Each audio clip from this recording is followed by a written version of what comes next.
El tema de los organismos genéticamente alterados en Costa Rica, al igual que en otros países del mundo, se ha introducido a fuerza de promesas y incumplidas, o sea, que no se pueden cumplir y que no tienen razón de ser. En un país como Costa Rica, que se reconoce a nivel mundial por su biodiversidad, es obviamente una contradicción que aquí se esté permitiendo la siembra de cultivos genéticamente alterados.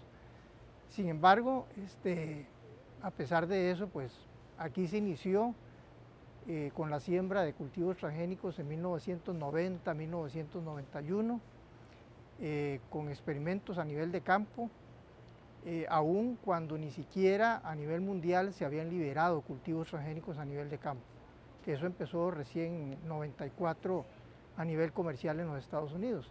Pero aquí antes de ese año se empezaron ya a hacer algunos cultivos transgénicos, principalmente maíz, algodón, y bueno, durante ese tiempo, de esa fecha hasta la actualidad, se sigue produciendo especialmente producción de algodón, de semillas de algodón y semillas de soya para exportación.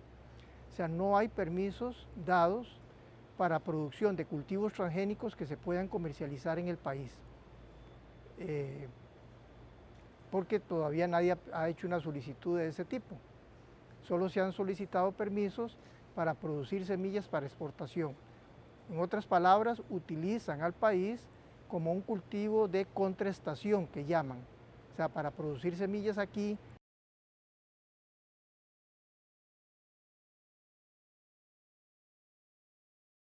cuando en los Estados Unidos, que es el principal comprador de las semillas transgénicas nuestras, tiene un invierno donde no pueden producir esas semillas, entonces aquí se producen y se envían en primavera allá a los Estados Unidos para sembrarlas allá. Eso es lo que dicen ellos, que es con ese objetivo nada más.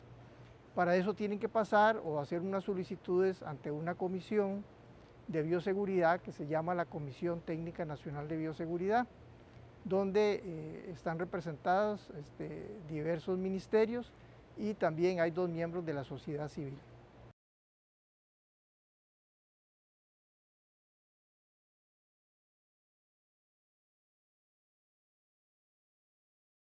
Es una comisión constituida por 12 miembros, donde los permisos se dan en función de una evaluación y por votación. Casi siempre las votaciones prácticamente siempre son, como son democráticas, en función de cuántos votos a favor y cuántos en contra, y siempre ha sido históricamente que todos los miembros que no son los de la sociedad civil siempre votan a favor, y los únicos 2 miembros que representamos a la sociedad civil siempre votamos en contra y decimos por qué, tenemos que decir por qué. O sea, damos una justificación de por qué pensamos que no es bueno que se otorgue ese permiso en específico. Entre otras razones,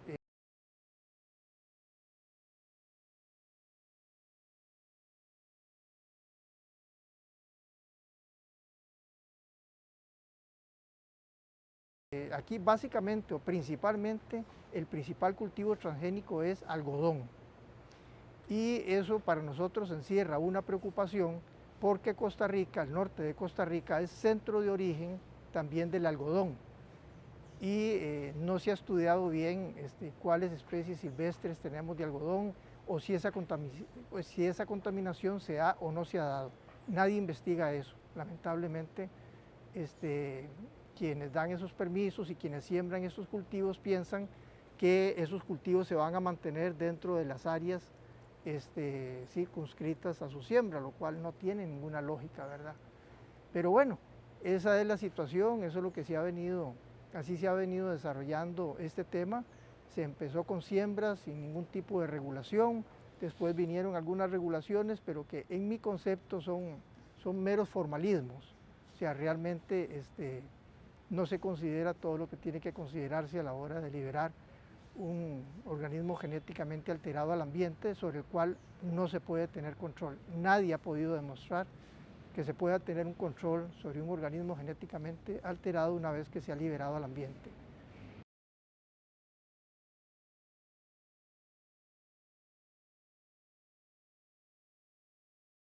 Costa Rica es un país reconocido a nivel mundial por su alta biodiversidad y el tema de los organismos genéticamente alterados obviamente representan una seria amenaza de esa biodiversidad.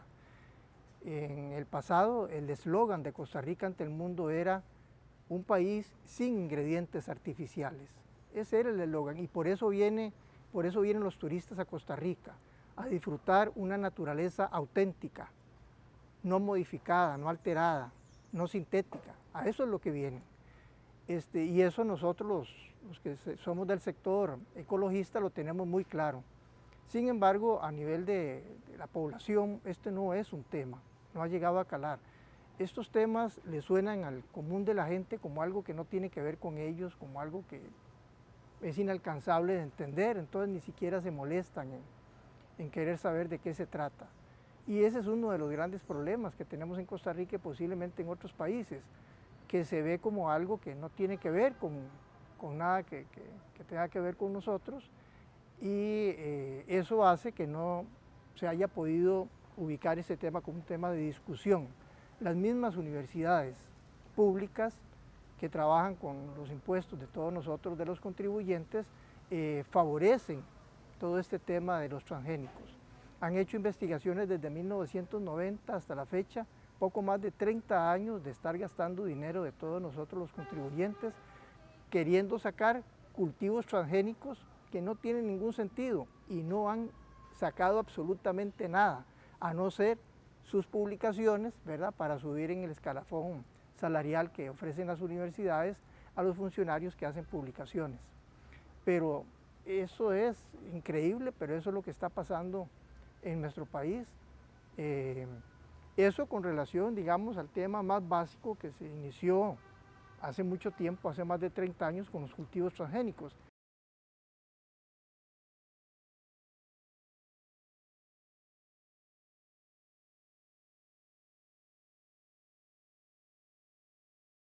Ahora, con el tema de los CRISP y la edición genética, todavía menos se entiende eso. O sea, la prensa no habla de estos temas. Y cuando habla siempre lo presentan de una manera como desarrollo, el futuro, ¿verdad? Siempre con la misma estrategia que utilizan las corporaciones que están en este negocio, porque para ellas es solo eso, un negocio, no ven más allá que eso. O sea, siguen la lógica que sigue cualquier corporación, de hacer dinero para hacer más dinero.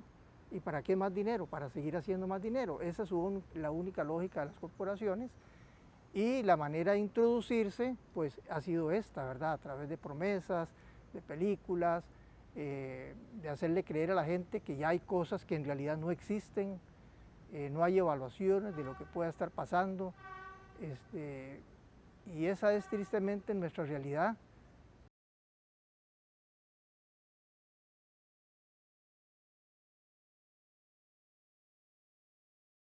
Obviamente a mí como costarricense me avergüenza mucho y pienso que eso no debería ser. Nosotros no deberíamos estar en esa pequeña lista de países que tienen cultivos transgénicos, que no llegan ni a 30. Nosotros estamos en el último lugar y en realidad yo pienso que las corporaciones lo que han querido utilizar con venir a sembrar cultivos transgénicos en Costa Rica es casualmente el nombre de Costa Rica.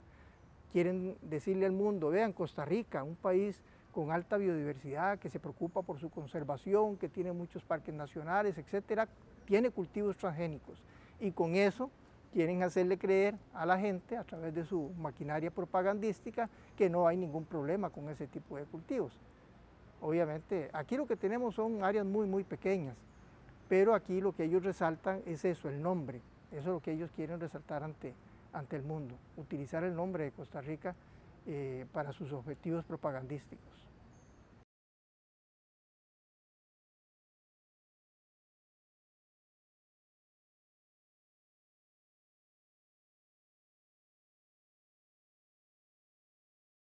Los años han demostrado que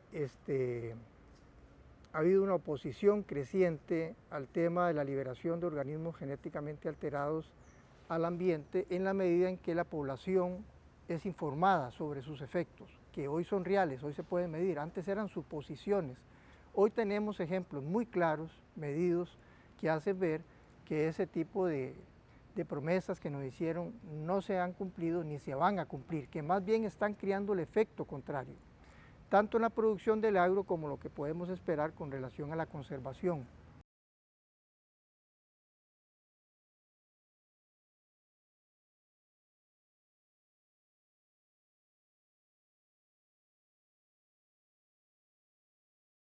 ¿Verdad? Simplemente están utilizando o queriendo ir a la gente, ¿verdad? Con mensajes por donde saben que la gente quiere lo que quiere oír.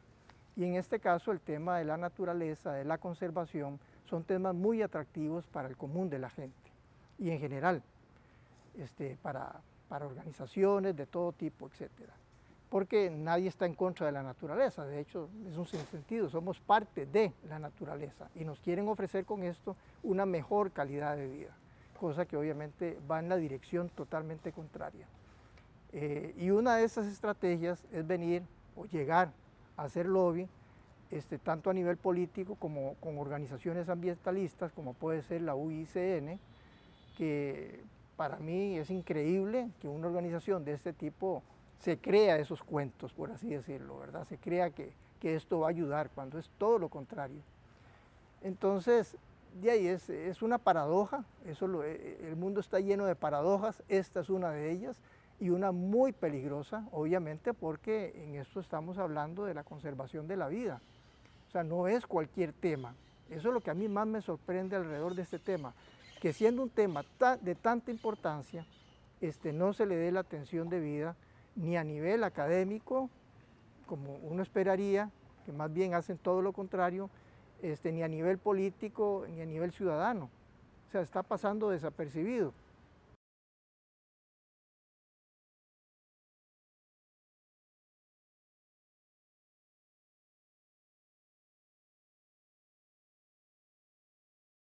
Y lo que se está intentando por parte de estas corporaciones es tratar de dar ese mensaje a favor de ellas, de que ellas son las que van a venirnos a salvar de todos los problemas de la humanidad, del cambio climático, del hambre en el mundo, de la extinción de las especies, con estas tecnologías que obviamente sabemos que no es así. Eso solo en las películas sucede, pero no estamos, o sea, nosotros no vivimos en una película, pero nos están queriendo hacer vivir en una película, ¿verdad? En una realidad virtual.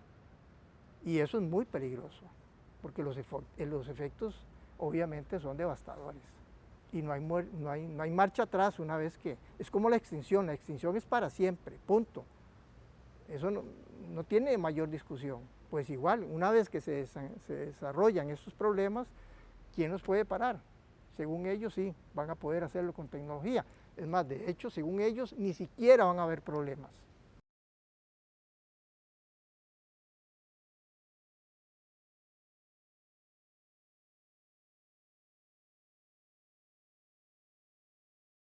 Con esta herramienta de los impulsores genéticos, el problema de la contaminación puede ser aún mayor y los efectos inclusive también. Con el tema de los cultivos y las plantas es claro, hay una contaminación y una difusión a través del polen, es un poco más lenta, pero siempre se va a dar.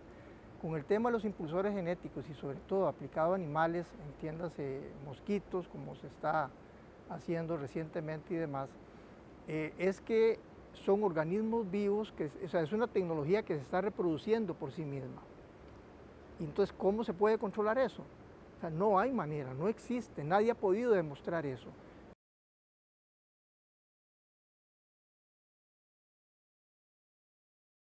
Yo siempre digo alrededor de estos temas que demuestren, o sea, que den un solo ejemplo donde puedan demostrar que la vida se puede controlar una vez que se ha liberado el ambiente.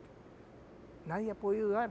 La historia nos demuestra, inclusive con otro tipo de organismos, ¿verdad? Cuando hablamos de especies introducidas a otro país, que las medidas de seguridad de una u otra manera siempre se terminan, o sea, quebrando, y eso es una vez que eso sucede, esos organismos que salen al ambiente empiezan a reproducirse y sobre eso no hay control. No hay control, no es posible. Yo no entiendo cómo no se entiende, valga la redundancia, algo tan básico, ¿verdad? Como es la vida. O sea, es su esencia, es una de las leyes de la naturaleza, reproducirse, expandirse. Nadie puede parar eso. algo tan básico como esto y tan básico como el hecho de que todavía no conocemos, estamos muy lejos de conocer cuáles son las relaciones ecológicas entre los diferentes organismos, eso no se conoce. Sabemos que existen, eso nadie lo puede dudar. Sin embargo, a pesar de eso, nos atrevemos, entre comillas, yo no me incluyo obviamente, a hacer este tipo de experimentos al aire libre prácticamente, que son, vuelvo a decir, muy, muy peligrosos, muy riesgosos.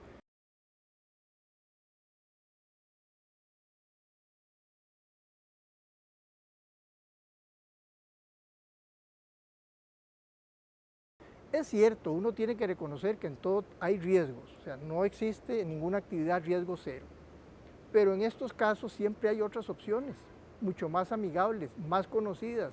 ¿Por qué no optamos por esas opciones? Son las preguntas que uno se hace, ¿verdad? Porque a veces nos quieren llevar a un extremo de decir, es que no hay opción, o esta es la mejor. Sí, lo dicen, pero no lo demuestran. No hay análisis de si efectivamente no hay otras opciones para lo que fuera, para controlar enfermedades, para producir alimentos. Claro que sí las hay, claro que sí las hay. Y se han demostrado que sí funcionan. En cambio, con esto lo que tenemos son simplemente promesas y poniendo en riesgo la vida del planeta entero. O sea, los efectos puede ser que no se vean a corto plazo. Y a corto plazo quiero decir durante la vida que podamos nosotros todavía tener en la Tierra. Pero a mediano y largo plazo pueden darse. ¿Vale la pena apostar por eso? ¿Arriesgar tanto? Yo pienso que no es necesario.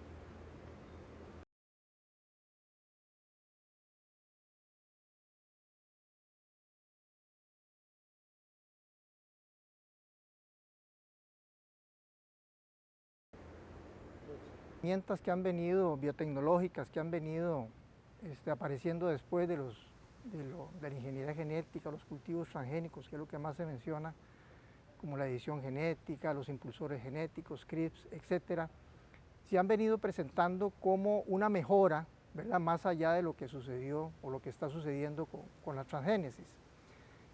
Y con eso se está reconociendo que efectivamente todo ese montón de cosas que prometían con la transgénesis no funcionaron. Entonces, una manera de reconocerlo, obviamente no lo hacen abiertamente. Lo cierto del caso y lo peligroso aquí es que se quiere hacer ver como si es algo diferente, que no tiene que ver con el protocolo de Cartagena, que no tiene que ver con las normativas de regulación, de bioseguridad.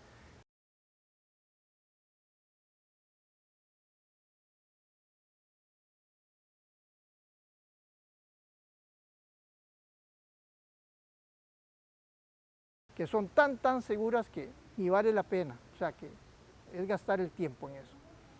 Y yo he visto en los últimos años, 3, 4 años más o menos, a nivel latinoamericano, que hay una presión muy fuerte para que este tipo de organismos vivos alterados a través de estas nuevas herramientas de ingeniería genética no tengan ningún tipo de control.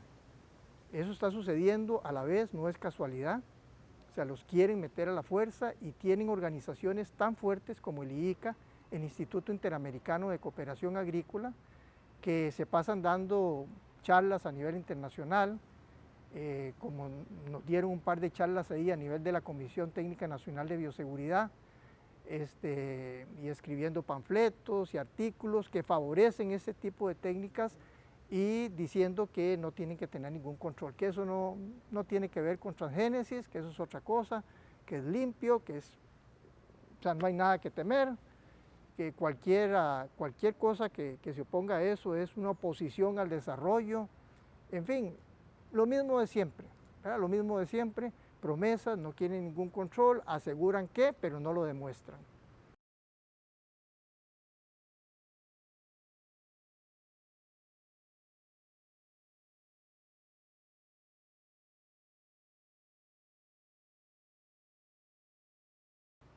O sea, estamos hablando de ciencia, estamos hablando de cosas muy concretas. La ciencia, en su esencia, o sea, cada cosa que se dice se tiene que demostrar y tiene que estar siendo probado constantemente. O sea, no se trabaja con dogmas. Y yo veo aquí algo que se anuncia como mucha ciencia, ¿verdad? Pero que se presenta como algo dogmático. O sea, usted tiene que creerme, porque son los expertos los que dicen eso. ¿Y qué expertos? Los expertos o los científicos de las corporaciones que les pagan para que digan eso. O sea, para mí todo esto es un contrasentido, literalmente, y no tengo yo que ser un biotecnólogo de alto vuelo para entender cosas tan básicas como las que estamos hablando aquí. O sea, solo en función de los hechos ya nosotros podríamos tomar decisiones. Pero no, o sea, quieren llevar esto a un nivel de fantasía, ¿verdad? De decir, créame porque tal premio Nobel lo dijo, y eso no es así, o sea, es mucho lo que está en juego aquí, ¿no? Tenemos que, son cosas muy nuevas en algo tan desconocido aún para nosotros como es la vida, ¿verdad? Y las relaciones ecológicas.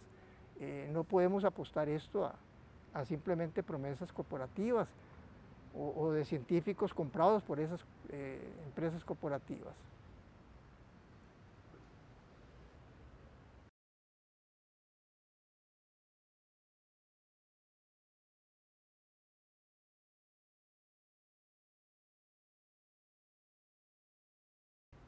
Obviamente ellos saben cómo trabaja la publicidad y quien trabaja en publicidad tiene que saber cómo trabaja la psicología humana. Y es así como ellos llegan, digamos, a la mayor parte de nosotros y llegan también a esos llamados influencers, gente que tiene mucha reputación en otras áreas que no tienen que ver con esto. Y ellos saben la importancia de eso, porque el común de la gente le cree a quien ellos ven como un ídolo, ¿verdad? En cualquier área, ya sea en el cine, ya sea en la política, en cualquier área, que no tiene a veces nada que ver absolutamente con estos temas básicos de ecología o de cómo es que funciona, cómo es que funciona la vida tal y como nosotros la conocemos. Obviamente, estas personas, a mí me cuesta creer, ¿verdad? Conociéndolas cómo han trabajado en otros campos, que conozcan sobre los serios problemas que pueden haber detrás de la aplicación de estas nuevas tecnologías. Deberían informarse mejor, o sea, deberían por lo menos darse cuenta que hay una discusión alrededor de este tema y en función de eso oír las dos partes. Posiblemente ellos en sus multitud de ocupaciones o los asesores que puedan tener alrededor de ellos no estén enterados o han sido comprados, no necesariamente la figura que habla públicamente, que es reconocida sobre estos temas a favor, sino a veces son sus asesores quienes han sido comprados o están en esa ignorancia. Y es que realmente es difícil oponerse a eso.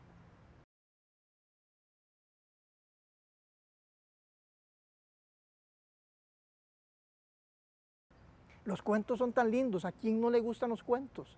Son cuentos de hadas prácticamente lo que nos venden. Y esa realidad virtual a todos los seres humanos nos gusta, es un asunto de psicología. O sea, la capacidad crítica ha venido en detrimento, todo eso tiene que ver con los sistemas educativos, ¿verdad? A nivel internacional que están en crisis, hay manera de ver. O sea, no hay mayores cuestionamientos, se acepta lo que mejor se presenta, lo más bonito, con más colorido, con más color, lo más lindo estéticamente, eso es lo que vende, eso es lo que llega, eso es publicidad. Bueno, así es como ellos llegan. Y dentro de esta maquinaria propagandística publicitaria que utilizan las corporaciones que están en este negocio, obviamente ellos saben la importancia de los influencers, ¿verdad? Entonces así utilizan figuras de expresidentes conocidos o artistas de cine, etcétera, y hay que logran convencerlos, por así decirlos. A mí me cuesta, como digo, repito, me cuesta creer que esas personas estén informadas realmente sobre este tema y que actúan de buena voluntad. Pero eso no va a eliminar los problemas que puedan estar ya sucediendo o que vengan a suceder después si este tipo de tecnología se sigue propagando, como decían las corporaciones, ¿verdad? A un ritmo vertiginoso.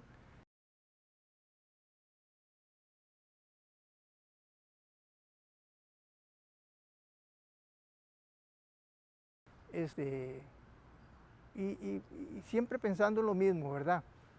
No hay necesidad, es que no hay necesidad, siempre hay otras opciones, más lógicas, más con sentido común, más sentadas en experiencia de lo que ya conocemos.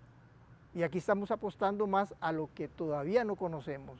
O sea, estamos con los ojos cerrados, perdón, entrando a un mundo que es de fantasía y que en cualquier momento obviamente se va a venir abajo, porque así no funciona la vida.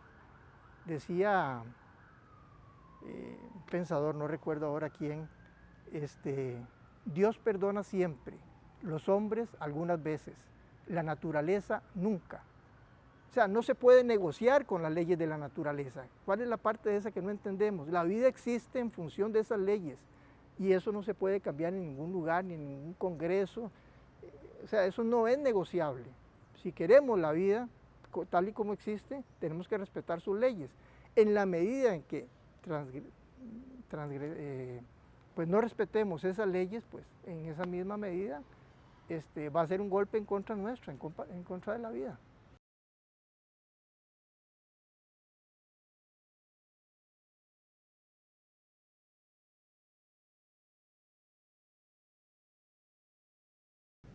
Sí, vivimos en un mundo donde la ciencia positivista, digamos, se ha sentado muy firme a nivel en el occidente y desde ese punto de vista la ciencia como tal tiene una alta credibilidad para cualquiera, porque se supone que existe un método científico donde las cosas tienen que probarse, etcétera, etcétera, etcétera. Esa es, digamos, su esencia y así debería ser. Lo que pasa es que con el tiempo las corporaciones igual se han dado cuenta de la importancia y de la credibilidad que tiene el común de la gente de la ciencia, una vez que se diga ciencia. Y así tenemos nosotros a personeros de ellos, ya sean miembros corporativos o científicos que compran o profesores, diciendo aquí está esto y está científicamente comprobado. Y ante esas palabras, el gran público generalmente agacha la cabeza. O sea, como si fuera, o sea, se está viendo la ciencia como una religión, como un dogma. Se tiene que creer porque lo dijo tal persona y dijo que era científico. Dijo, no lo probó. Cuando es una contradicción, pero diametral a lo que realmente es la ciencia, lo que debe ser la ciencia, que es estarse cuestionando permanentemente. Y lo que hoy se da por valedero, el día de mañana puede no serlo. Solo así hemos podido avanzar, solo así puede avanzar la ciencia. Pero aquí tenemos una ciencia corporativa, ¿verdad?, que nos vende dogmas, como si fueran ciencia. Y nos quieren decir, eso es así y punto. Aquí el que diga algo en contra es una anticiencia. Así nos califican y se ofenden. Eso es algo que yo nunca he entendido aquí, porque yo no me considero un experto, soy un agrónomo, un ciudadano. Y ante este tipo de promesas, que son muy atractivas, pues yo me hago preguntas. Y a mí me llama la atención que ellos se ofenden cuando uno pregunta. ¿Cómo? Usted, ¿a cuenta de qué? Si yo soy el experto. Usted tiene que oírme, creerme y callarse. Eso es algo que en este tema siempre me ha llamado mucho la atención. Los expertos se ofenden.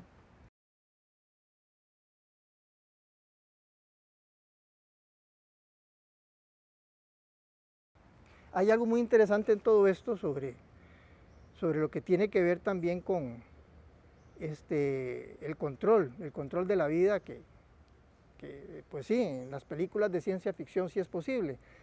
Hay un libro que se llama Genes Alterados, Verdad Adulterada también, de Drucker.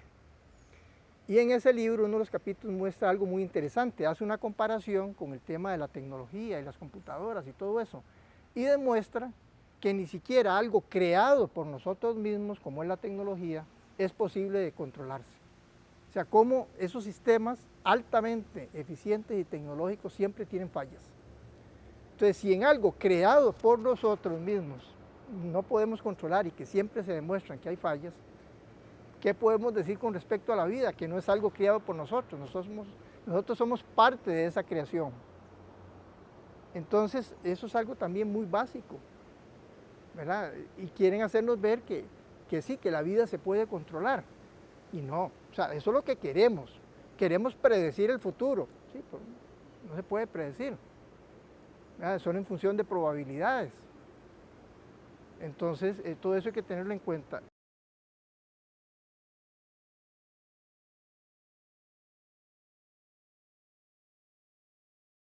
Y también, obviamente, las corporaciones han utilizado las crisis económicas que tienen las universidades públicas y bueno, las privadas que ya sabemos que están en función de solo captar dineros, para también hacerlas, ponerlas a decir que todo esto es una maravilla y así es como financian sus proyectos y así es como los investigadores muchas veces también, a sabiendas o no, de manera inocente, puede suceder en algunos casos, se creen también esos cuentos y hacen toda una vida en función de querer hacer algo que no van a lograr, que es dominar la vida y creer que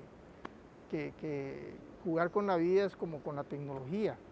O sea, pero lamentablemente eso está pasando y eso se ha venido demostrando. Hay películas que demuestran cómo todo ese tipo de marañas que utiliza, de estrategias que utilizan las corporaciones para captar, bueno, los influencers, las universidades públicas, o sea, los elementos que ante la sociedad en general tienen alta credibilidad. Ese es el objetivo y desde el punto de vista de negocios, eso es lo ideal y ellos lo saben. Lo que pasa es que aquí hay implicaciones, vuelvo a decir, muy grandes, sobre las cuales ellos obviamente no se hacen responsables. Ellos no asumen responsabilidad. Ellos ofrecen promesas, ofrecen negocios, pero no ofrecen ningún respaldo sobre si algo sale mal, que ellos se van a hacer responsables. Aún así, eso no sería justificación para hacer las cosas que ellos quieren, aunque ellos digan que se van a hacer responsables, porque ¿cuánto cuesta la vida? ¿Cuánto cuesta la extinción de seres vivos? O sea, eso no tiene precio. Entonces, ya y ellos saben con qué están jugando, saben qué elementos utilizar a nivel internacional, todas estas reuniones como las del Convenio de Cartagena y todo eso a nivel de la Organización de las Naciones Unidas, que son organizaciones que tienen alta credibilidad al común de la gente, pero que siendo uno un poquito crítico, uno empieza a darse cuenta que en realidad los intereses que se manejan son los intereses corporativos.